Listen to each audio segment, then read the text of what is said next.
दोस्तों बहुत बहुत स्वागत करता हूं आप सभी का। देश के दूसरे सबसे बड़े पद के लिए आज चुनाव संपन्न हुआ और आज ही नतीजे आ चुके हैं। उपराष्ट्रपति पद के लिए दो उम्मीदवार आमने सामने थे। एनडीए की तरफ से सीपी बालाकृष्णन और विपक्ष की तरफ से जस्टिस बी सुदर्शन रेड्डी को मैदान में उतारा गया था। तो नतीजे बेहद चौंका देने वाले हैं। दोस्तों आपको हम विस्तार से बताएंगे। सबसे पहले आप ये तस्वीरें देखिए किस तरीके से आज वोटिंग हुई है। आप ये देख सकते हैं तस्वीरें। सांसदों ने इसमें आज वोट डाला है।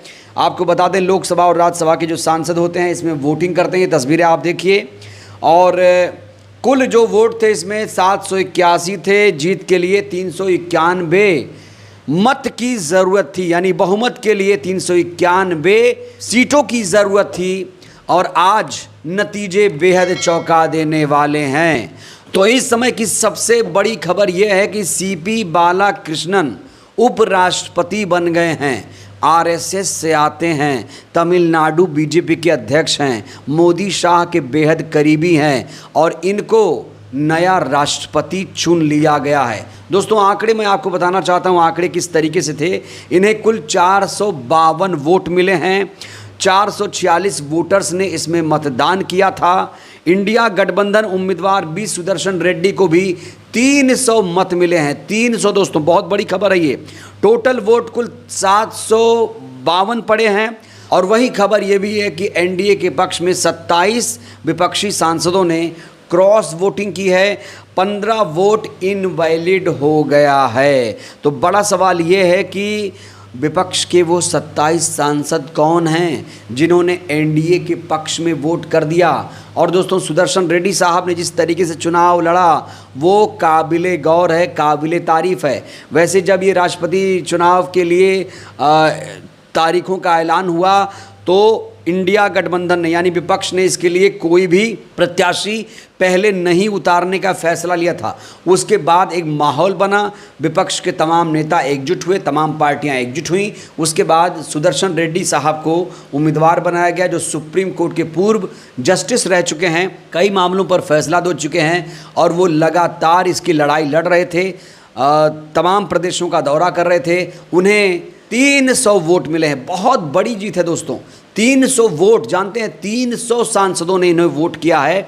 बहुमत के लिए 391 चाहिए था लेकिन इन्हें सिर्फ 300 वोट मिले और बहुमत से ये 91 वोट पीछे रह गए। वहीं 27 सांसदों के एनडीए के पक्ष में मतदान देने की खबर सामने आ रही है। दोस्तों ये पता लगाना होगा कि वो कौन से सांसद हैं, किस पार्टी के सांसद हैं। बहुत सारे लोग कह रहे हैं कि वो समाजवादी पार्टी के भी सांसद हो सकते हैं। हालांकि दोस्तों इसको लेकर कोई पुष्टि नहीं हुई है। याद करिए राजीव राय को फ़ोन आया था अमित शाह का। अमित शाह ने राजीव राय को बर्थडे विश किया था, याद है आपको। दोस्तों ये देख सकते हैं, आपको मैं दिखा रहा हूँ। अमित शाह ने राजीव राय को फ़ोन किया है और तभी से कहा जा रहा था कि उन्होंने राष्ट्रपति चुनाव के लिए इनका समर्थन मांगा था। और अब तमाम लोग कह रहे हैं कि समाजवादी पार्टी के बहुत सारे सांसदों ने एनडीए के पक्ष में वोटिंग कर दी है। हालांकि अखिलेश यादव लगातार आश्वस्त नजर आ रहे थे। हालांकि उपराष्ट्रपति चुनाव संपन्न होने के बाद अखिलेश यादव काफ़ी ज़्यादा मोटिवेटेड लग रहे थे। वो कह रहे थे कि बी सुदर्शन रेड्डी ही अगले उपराष्ट्रपति होंगे, लेकिन ऐसा हो नहीं पाया। तो बड़ा सवाल यह है, क्या अखिलेश यादव जी के सांसदों ने ही उनको धोखा दे दिया? क्या वाकई समाजवादी पार्टी के ही सांसदों ने क्रॉस वोटिंग की या फिर बहुत सारे लोगों ने ऐसी गलतियां की हैं? 15 वोट इनवैलिड हो गए। वोटिंग तो की गई लेकिन वो वोट पड़े ही नहीं।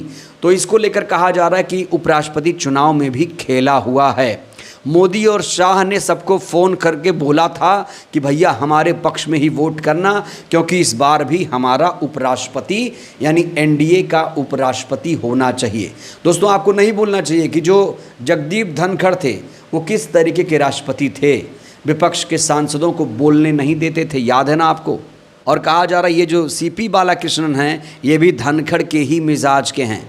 ये भी मोदी शाह के बहुत ज़्यादा करीबी हैं और ये भी जगदीप धनखड़ के रास्ते पर ही जाएंगे। ये भी मोदी शाह के सामने हाथ जोड़कर ही खड़े रहेंगे। बड़ा सवाल ये है, क्या वाकई नए उपराष्ट्रपति भी जगदीप धनखड़ के रास्ते पर जाएंगे, और अगर जगदीप धनखड़ के रास्ते पर ये गए तो इनका भी हश्र जगदीप धनखड़ की तरह होगा।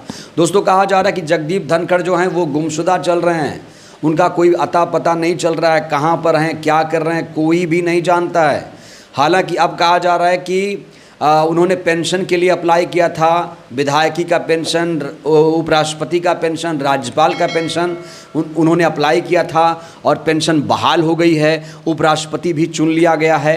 तो अब कहा जा रहा है कि वो भी अब आने वाले हैं और बड़ा बम विस्फोट करने वाले हैं।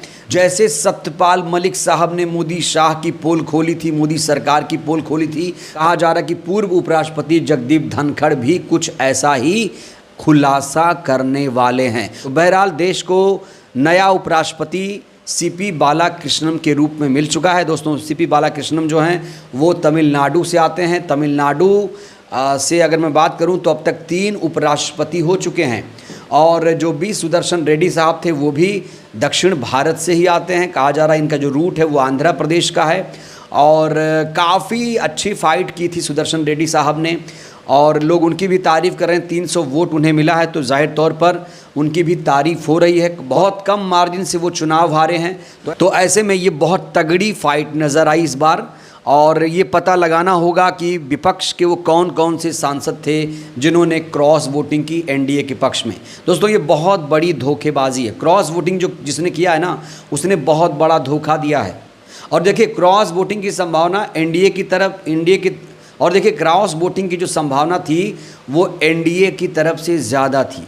कहा जा रहा था कि एनडीए के ज़्यादातर सांसद भी सुदर्शन रेड्डी के पक्ष में वोट करेंगे, लेकिन ऐसा नहीं हुआ। वहीं जो हनुमान बेनीवाल हैं, चंद्रशेखर आज़ाद हैं, ओवैसी हैं, इन्होंने पहले ही भी सुदर्शन रेड्डी को अपना समर्थन दे दिया था, और कहा जा रहा है कि चंद्रशेखर आज़ाद ने, ओवैसी ने, बेनीवाल ने, इन लोगों ने भी सुदर्शन रेड्डी को वोट किया है, ऐसा दावा किया जा रहा है। लेकिन अब हकीकत क्या है ये तो तमाम सांसद लोग ही जानते हैं। बहरहाल अब मोदी शाह के जो करीबी हैं सीपी बालाकृष्णन, वो देश के नए उपराष्ट्रपति बन गए हैं। दोस्तों, देश के नए उपराष्ट्रपति से आप लोगों को कितनी उम्मीदें हैं? आप लोग देश के नए उपराष्ट्रपति से क्या चाहते हैं, कैसा उनका व्यवहार हो? और जिस तरीके से बी सुदर्शन रेड्डी साहब की हार हुई है, उनके हार का जिम्मेदार कौन है? प्रतिक्रिया दीजिएगा। बहुत बहुत धन्यवाद।